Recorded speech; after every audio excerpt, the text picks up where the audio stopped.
Tomato ಬಾತು ಬಿಸಿಯಾಗಿ ಮಾಡ್ಕೊಂಡು ತಿನ್ನಬೇಕಂದ್ರೆ ಈ ವಿಡಿಯೋ ಫುಲ್ ನೋಡಿ. ನಮಸ್ಕಾರ. ನಾನಿವತ್ತು ಟೊಮೆಟೊ ಬಾತ್ ಮಾಡೋ ವಿಧಾನ ತಿಳಿಸ್ಕೊಡ್ತಾ ಇದ್ದೀನಿ. ಇದರಲ್ಲಿ 1.5 ಲೋಟ ಸೋನಾ ಮಸೂರಿ ಅಕ್ಕಿನ ತೊಳೆದು ಚೆನ್ನಾಗಿ ಅನ್ನ ಮಾಡಿ ಇಟ್ಕೊಂಡಿದ್ದೀನಿ. ಟೊಮೆಟೊ 3 ಟೊಮೆಟೊ ಹೆಚ್ಚಿಟ್ಕೊಂಡಿದ್ದೀನಿ. ಒಂದು ಮೀಡಿಯಮ್ ಸೈಜ್ ಈರುಳ್ಳಿ ಹೆಚ್ಚಿಟ್ಕೊಂಡಿದ್ದೀನಿ.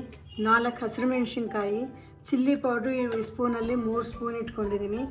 ಚಕ್ಕೆ ಲವಂಗ ಚೂರು ಇಟ್ಕೊಂಡಿದ್ದೀನಿ. ಶುಂಠಿ ಬೆಳ್ಳುಳ್ಳಿ ಪೇಸ್ಟ್ ಇಟ್ಕೊಂಡಿದ್ದೀನಿ. ಕರಿಬೇವು ಇಟ್ಕೊಂಡಿದ್ದೀನಿ. ಧನಿಯಾ ಪುಡಿ, ಇದು ಗರಂ ಮಸಾಲ ಮತ್ತು ಜೀರಿಗೆ ಪುಡಿ ಇಟ್ಕೊಂಡಿದ್ದೀನಿ. ಒಂದು 5 ಸ್ಪೂನ್ ಎಣ್ಣೆ ಹಾಕ್ತೀನಿ.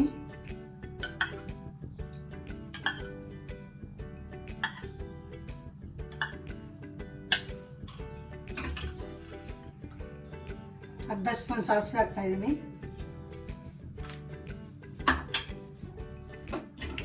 ಇವಾಗ ಸಿಡಿತಾ ಇದೆ. ಹೆಚ್ಚಿರೋ ಈರುಳ್ಳಿ ಹಾಕ್ತಾ ಇದ್ದೀನಿ.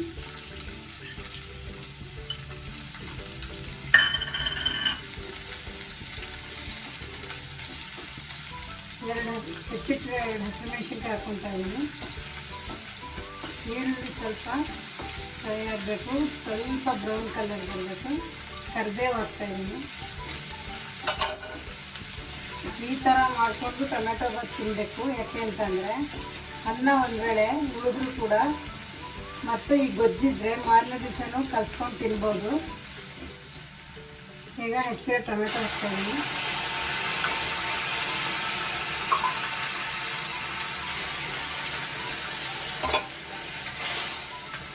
ಸ್ವಲ್ಪ ಅರಿಶಿನ ಹಾಕ್ತಾ ಇದ್ದೀನಿ.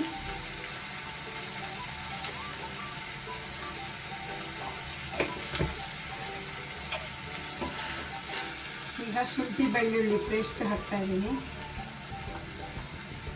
ಇದು ಆಮೇಲೆ ಹಾಕಬೇಕು. ಈ ಥರ ಮಧ್ಯದ ಹಾಕಿ ಚಕ್ಕೆ ಲವಂಗ ಹೆಚ್ಚಿಟ್ಕೊಂಡಿದ್ದೀನಿ, ಅದು ಹಾಕ್ತಾ ಇದ್ದೀನಿ.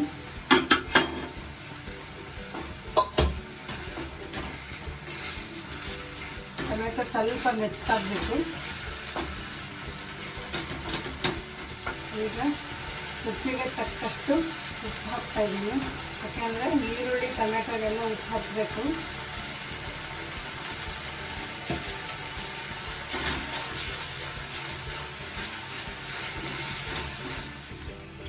ಈಗ ಇನ್ನೂ 1 ಸ್ಪೂನ್ ಎಣ್ಣೆ ಹಾಕಬೇಕು. ಅದು ಎಣ್ಣೆಲೇ ಬೇಯಬೇಕಾದ್ರಿಂದ ಇನ್ನೂ 1 ಸ್ಪೂನ್ ಎಣ್ಣೆ ಆಮೇಲೆ ಹಾಕಬೇಕು. ಸ್ವಲ್ಪ ಮೆತ್ತಗಾಗಿದೆ. ಚಿಲ್ಲಿ ಪೌಡ್ರ್ ಹಾಕ್ತಾ ಇದ್ದೀನಿ.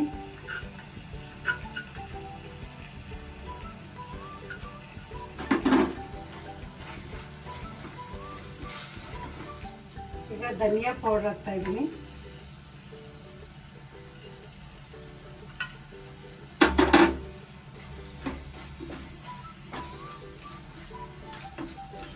ಈಗ ಜೀರಿಗೆ ಪುಡಿ ಹಾಕ್ತಾ ಇದ್ದೀನಿ. ಕಸ್ತೂರಿ ಮೇಥಿ ಹಾಕ್ತಾ ಇದ್ದೀನಿ. ಇವಾಗ ಗೊಜ್ಜು ರೆಡಿಯಾಗಿದೆ. ಅನ್ನದ ಜೊತೆ ಹಾಕ್ಕೊಂಡು ಕಲಿಸ್ಕೊಂಡು ತಿನ್ನೋಣ. ಗೊಜ್ಜು ಈ ಥರ ಗೊಜ್ಜು ಮಾಡಿಕೊಂಡ್ರೆ ನಿಮಗೆ ಅನುಕೂಲ. ಯಾಕೆಂದರೆ ಒಂದು ವೇಳೆ ಗೊಜ್ಜು ಉಳಿದ್ರೂ ಕೂಡ ರಾತ್ರಿಗೆ ಅನ್ನ ಮಾಡ್ಕೊಂಡು ಕಲಿಸ್ಕೋಬೋದು.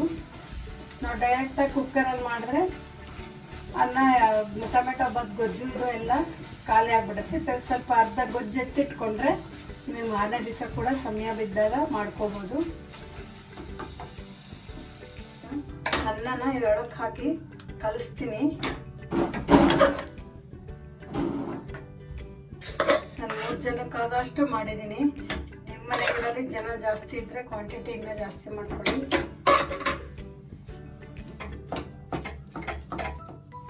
ಈ ಥರ ಮಾಡೋದ್ರಿಂದ ಅನುಕೂಲ ಆಗುತ್ತೆ, ಈಸಿ ಆಗುತ್ತೆ ನಿಮಗೆ. ಕುಕ್ಕರ್ಗೆ ಹೋಗಿ ಬಿಟ್ಟು ತಿನ್ನೋ ಅಷ್ಟೊತ್ತಿಗೆ ಟೈಮ್ ಆಗುತ್ತೆ.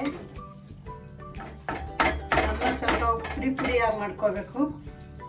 ಅನ್ನ ಮುದ್ದೆ ಮಾಡ್ಕೋಬಾರ್ದು. ಯಾಕೆಂತಂದರೆ ಟೊಮೆಟೊ ಗೊಜ್ಜು ಜಾಸ್ತಿ ಹಿಡಿಯುತ್ತೆ. ಪುಡಿ ಇದ್ದರೆ ತಿನ್ನೋದಕ್ಕೆ ಟೇಸ್ಟ್ ಆಗಿರುತ್ತೆ. ಮೇಲೆ ಒಂದು ಸ್ವಲ್ಪ ಕೊತ್ತಂಬರಿ ಹಾಕ್ತಾಯಿದ್ದೀನಿ.